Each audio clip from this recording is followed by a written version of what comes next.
Alvin Lim diputus penjara, ya kan, dia seorang advokat Komarudin 9 juta ditetapkan tersangka, ya kan. Ini pertanyaan yang sangat substansi sekali. Kemana hak imunitas advokat? Hak imunitas advokat itu, advokat tidak bisa dipidana maupun diperdatakan dengan iktikat baik dengan maksud untuk membela kliennya. Nah, ini saya bertanya-tanya perihal pasal 16 Undang-Undang 18 2003 tentang advokat ini.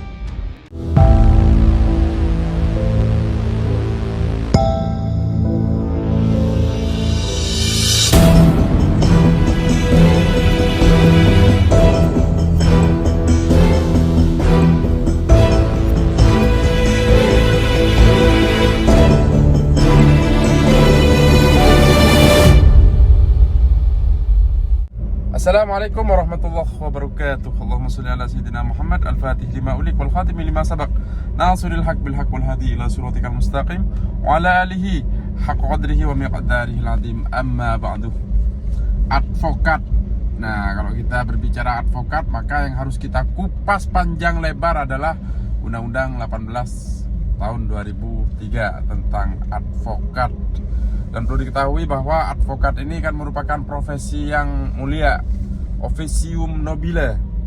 Jadi kenapa disebut mulia? Karena advokat menurut Undang-Undang 18 2003 tersebut, advokat itu sebagai penegak hukum. Dicatat ya, advokat itu sebagai penegak hukum.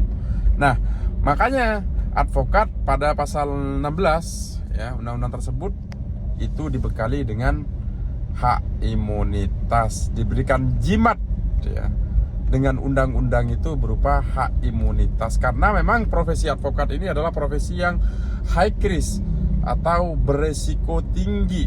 Seorang advokat dalam membela kliennya, meninggalkan keluarganya, ya kan, bertindak untuk dan atas nama kliennya, melakukan upaya hukum terhadap pihak-pihak ya, gitu kan, yang menjadi lawannya, sehingga pemberi kuasa tinggal duduk-duduk saja, advokatnya yang berperang sebagai representatif dari kliennya, sehingga pekerjaan ini merupakan profesi yang amat sangat beresiko tinggi. Nah, kalau kita lihat kasus yang menimpa rekan sejawat Komarudin Simanjuntak dan Alvin Lim, ya kan, dimana dia seorang advokat, ya kan.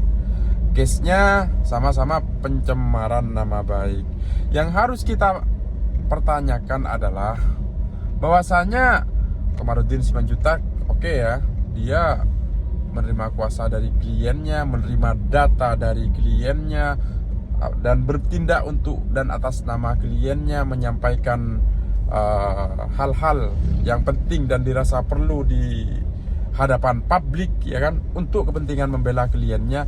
Nah, ini menurut saya ketika hal tersebut dijadikan dasar menyematkan tersangka kepada Komarudin Simanjuntak, maka ini bisa disebut kriminalisasi karena bertolak belakang dengan ketentuan Undang-Undang 18, di mana advokat itu dalam membela kliennya dengan iktikat baik tidak bisa dipidana maupun diperdatakan. Itu namanya hak imunitas. Alvin Lim, saya secara parsial mendengarnya bahwa itu juga dilaporkan tentang pencemaran nama baik. Nah, kalau seumpama Alvin Lim itu menyampaikan pendapat, ya kan, memberikan analisanya di publik, mengeluarkan pendapat itu berdasarkan dengan fakta dan data, tentulah menurut saya tidak bisa dipidanakan. Ini terlepas dari konteks yang kemarin lagi viral itu, bahwa ada pernyataan, dan saya lihat di beberapa berita memang Alvin Lim ini ada kaitannya dengan surat, pemalsuan surat gitu. Tapi kalau yang berkait dengan pencemaran nama baiknya, kalau dia berbicara berdasarkan fakta dan data, karena advokat ini kan merupakan penegak hukum ya sahabat-sahabat, yang harus menyampaikan kebenaran berdasarkan aturan-aturan hukum. Menurut saya itu hal yang sudah sesuai dengan ketentuan undang-undang. Dan lagi yang perlu dipahami bahwasanya kalau kita mengacu ke pasal 14 ya Undang-Undang Advokat itu, bahwa advokat bebas mengeluarkan pendapat atau pernyataan dalam membela perkara yang menjadi tanggung jawabnya dan dalam sidang pengadilan, dan tetap berpegang pada kode etik. Jadi kode etik ini dibol. Kalau toh memang apa yang disampaikan itu melanggar dengan kode etik, harusnya diperiksa dulu secara etik, baru nanti dilakukan upaya pidananya, kan gitu. Atau kita baca ketentuan pasal 15 ya kan. Advokat bebas dalam menjalankan tugas profesinya, bebas untuk membela perkara yang menjadi tanggung jawabnya dengan tetap berpegang pada kode etik. Jadi kode etik lagi yang disebut, profesi dan peraturan perundang-undangan. Di mana Alvin Lim ini dilaporkan gitu oleh banyak sekali jaksa kalau tidak salah pada waktu itu.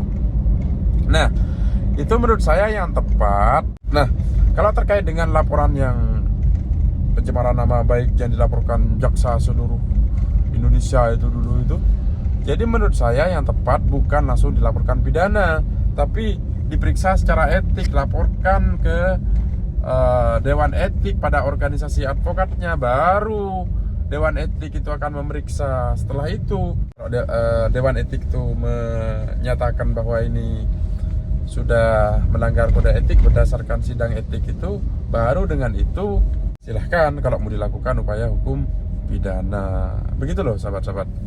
Jadi kalau langsung dipidanakan, wah bahaya sekali nasib advokat di Indonesia ini. Jadi saya juga bertanya-tanya bagaimana nasib pasal 16 itu, undang-undang advokat itu, gitu loh. Itu maksud saya. Jadi kembali ke konteks Alvin Lim dan sahabat Komarudin Simanjuntak, itu menurut saya pribadi itu harus diperiksa di etik dulu. Tidak bisa itu langsung dilaporkan, apalagi beliau ini bertindak untuk dan atas nama kliennya, kan begitu kan? Atau beliau bertindak sebagai dirinya sebagai penegak hukum, kan begitu kan?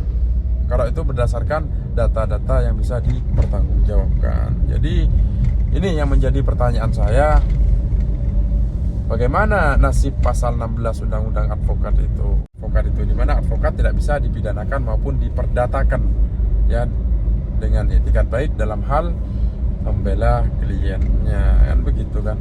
Itu sahabat-sahabat sendiri di Indonesia bagaimana menanggapi adanya kasus yang menimpa dua rekan sejawat Alvin Lim dan Komarudin Simanjuntak ini? Bagaimana pendapat sahabat-sahabat? Silahkan tulis di link deskripsi, ya kan? Karena bagi saya pribadi advokat itu officium nobile, advokat itu profesi yang mulia, ya kan? Karena apa? Karena advokat sebagai penegak hukum. Jangan karena kepentingan, jangan karena power, justru advokat ini dikriminalisasi. Padahal jelas-jelas advokat ini tujuannya yaitu mulia, memberikan kepastian hukum bagi para pencari keadilan dan sebagai penegak hukum. Kita doakan advokat-advokat di Indonesia semoga senantiasa dalam lindungan Allah Subhanahu wa taala dan senantiasa menjalankan profesinya dengan berpegang teguh pada aturan-aturan hukum. Dan kita doakan agar advokat di Indonesia ini kompak, satu advokat disakiti atau dikriminalisasi, advokat yang lain ikut tersakiti. Demikian sahabat-sahabat, semoga bermanfaat. Aku qauli hadza wa sallallahu alaihi wa Allahumma shalli ala sayyidina Muhammad al-Fatih lima ulik wal khatim lima sabaq nasiril haq bil haq wal hadi ila siratikal mustaqim wa ala alihi haqq qadrihi wa miqdaril azim. Wassalamualaikum warahmatullahi wabarakatuh.